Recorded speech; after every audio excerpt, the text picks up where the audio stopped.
You're listening to the sounds of Salford, from the UK going out to the world.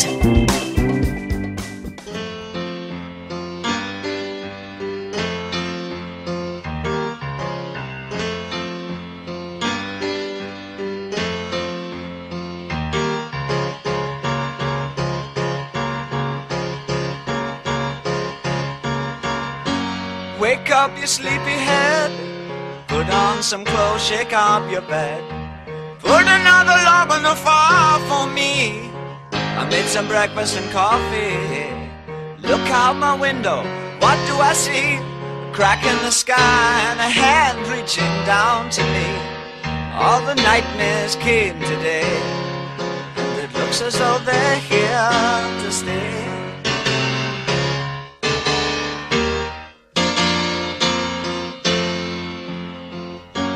What are we coming to?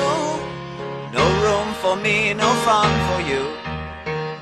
I think about a world to come, where the books were found by the golden ones, written in vain, written in all by a puzzled man who questioned what we were here for. All the strangers came today, and it looks as though they're here to stay.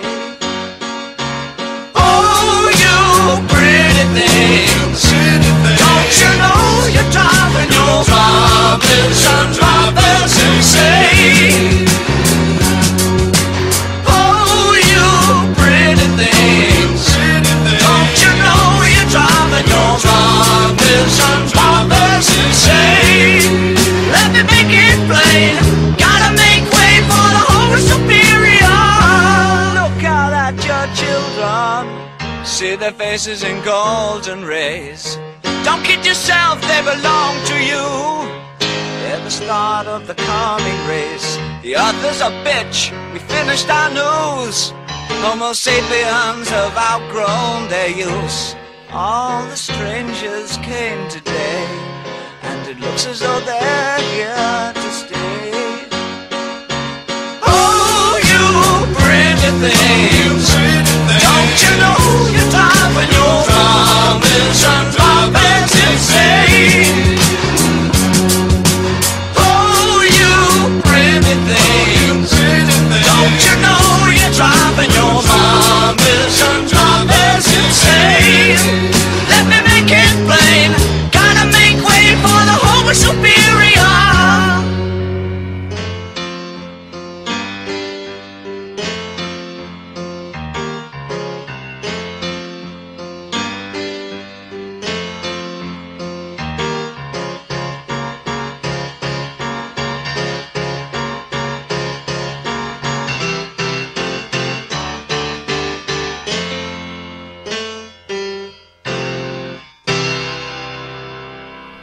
Hi, good evening and welcome to the Sounds of Salford. Tonight you're going to get a special. We're talking all about David Bowie and one of his hits, aren't we, Noddy? Yeah, cheers, Si. We're going to talk about the life and works of, to me, is the greatest solo performer Great Britain's ever produced, the one and only David Bowie, who sadly passed away this year. Simon's going to play 5 songs from what I believe is one of his, probably his first great album, Honky Dory. And I'm pretty sure all 5 songs are classics. Well, we just kicked off with one there with Oh You Pretty Things. And what a classic. Yeah, it's a good one. Do you want to tell us a bit about the song? It's one, like I said, it's off Honky Dory. This is the album that really announced Bowie as a star. In this album, he was basically started to work with Mick Ronson, Trevor Bolder, Mick Woodmansey, who became known as the Spiders from Mars, and he also had Rick Wakeman playing on the piano for most of this album. Wow. Though Bowie does a bit himself. I never knew that. You learn something new every day here on the Sounds of Salford, don't you, pal? Yep. Right, we're going to go to Changes. I think this is an absolute classic.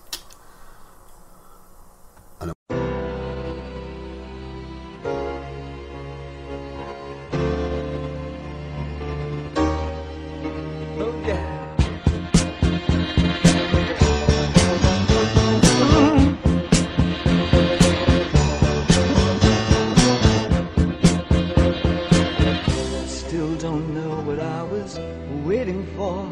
And my time was running wild in the dead-end streets. And every time I thought I got it made, it seemed the taste was not so sweet. So I turned myself to face me. But I've never caught a glimpse how the others must see the faker. I'm much too fast to take that test. Changes. Turn and face the strain. Changes. Don't wanna be a richer man.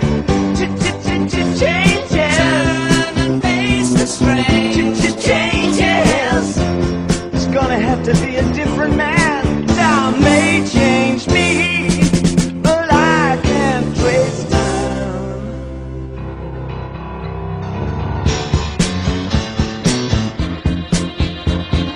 Yeah. I watch the ripples change their size, but never leave the stream of warm permanent sand. So the days float through my eyes, but still the days seem the same.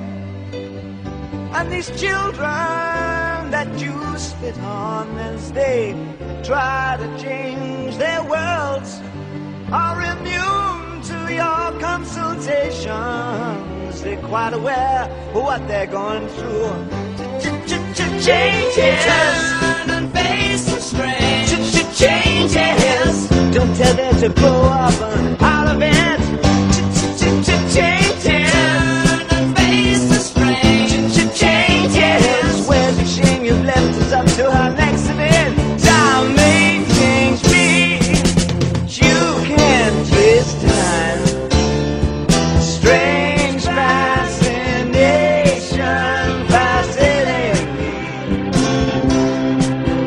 Our changes are taking the pace I'm going through.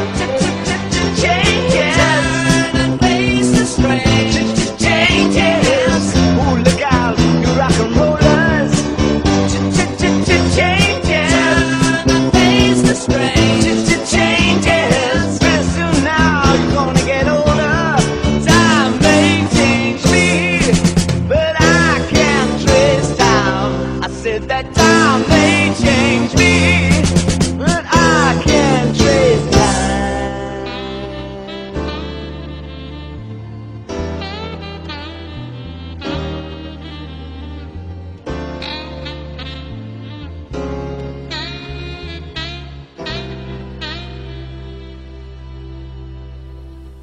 That was David Bowie with Changes. Why do you think, out of all the albums you could have picked, why did you pick this one, pal? There must have been some particular reason.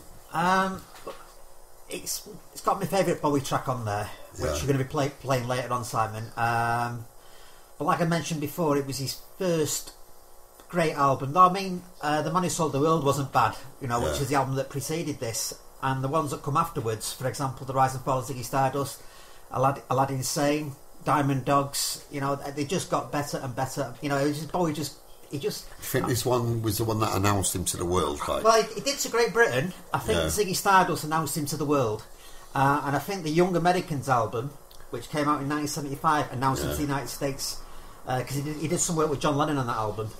Well, that Changes there, that never made the top 40 in the Billboard charts in America. It was released in January.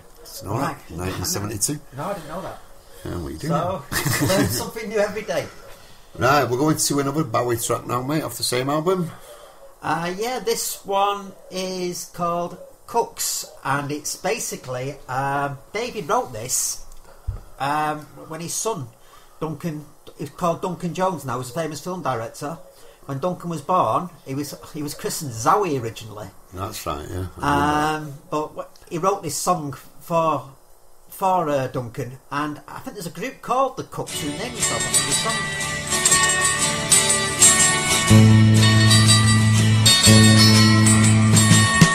Will you stay in our lover's story?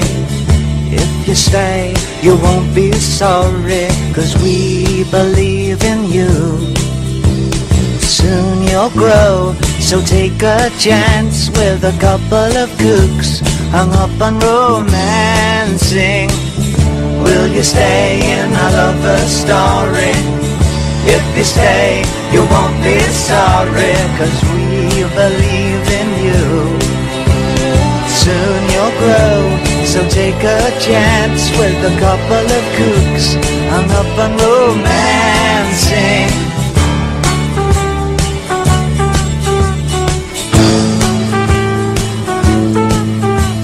We bought a lot of things to keep you warm and dry, and a funny old crib on which the paint won't dry.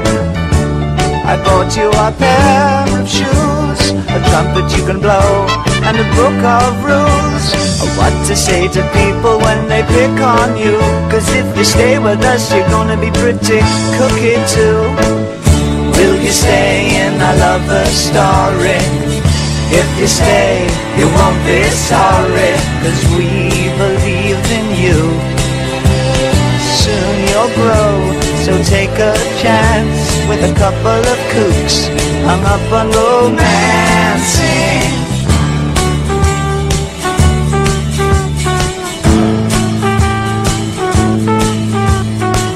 And if you ever have to go to school, remember how they messed up this old fool. Don't pick fights with the bullies or the cats, 'cause I'm not much cop at punching other people's dads. And if the homework brings you down, then we'll throw it on the fire and take the car downtown. Will you stay in a lover's story? If you stay, you won't be sorry, 'cause we believe in you. Soon you'll grow, so take a chance with a couple of kooks hung up on romancing. Will you stay in my lover's story? If you stay, you won't be sorry, 'cause we believe in you. Soon you'll grow, so take a chance with a couple of kooks hung up on romancing. That was Kooks by Bowie, and the Kooks was named after that song. Right. The indie band. Yeah, I think they had a hit about 10 years ago, I think it was. I remember the song. Yeah, the first time that was ever played was on the John Peel show. Did you know that? No, 1971. No, I didn't know. I know he did a lot of work with Peeler, but again, I know some real Bowie fans. There's a guy, there's three guys that I work with at Procter & Gamble. There's a guy called Stuart Lloyd. Now, Stuart nailed my hat on once because I met Stuart in the Rising Sun in Manchester. Yeah. And Stuart called me over and says, "Oh, I've heard you're a bit of a Bowie fan." And I, full of myself, said, "Yeah, I am." He said, "I bet you can't name all his albums from The Man Who Sold the World On." Yeah. And I started to list them all off. And I'd gone up past, up to Heroes, and I saw Stuart grinning at me. And I knew straight away I'd missed Pin-Ups, which, you know, because that was a covers album. There's another guy there called Colin Gearing who I actually work with, who's another massive Bowie fan. And there's a lad called Paul Bollard, and I had the actual... I had to tell Paul that Bowie had died this year, and Paul was devastated by it. You know. Yeah. Well, you are when your heroes dies. You know. And he was no better than Bowie, I don't think, because Bowie constantly reinvented himself, didn't he? Yeah, he did. I mean, like it says, this album, Honky Dory, I mean, it was at the cusp of the glam rock movement. But I mean, it started in April of 1971 with Mark Bolan when he performed Hot Love on Top of the Pops, and basically all he did was he put glitter on his face. Yeah. And basically it was just termed glam rock. And Bowie, Bolan were probably the leaders of that movement. And in 72 they were joined by The Sweet, by Wizard, led by Ray Wood, Mott the Hoople, you know. But the thing with Bowie was Bowie would reinvent himself. So in 1973, at the height of Ziggy Stardust, he killed Ziggy off. Yeah. And he did Diamond Dogs, which was the last kicks of glam rock. It was a very hard album about a dystopian future based on Orwell's 1984. Then he just completely changed. He brought out the Young Americans album, which was it's soul music. Yeah. And it was Bowie's look changed completely. He basically became what's known as the Thin White Duke. So he'd wear black trousers, white shirt, black waistcoat, and he'd just be sing with a light behind, you know, shining in white light, and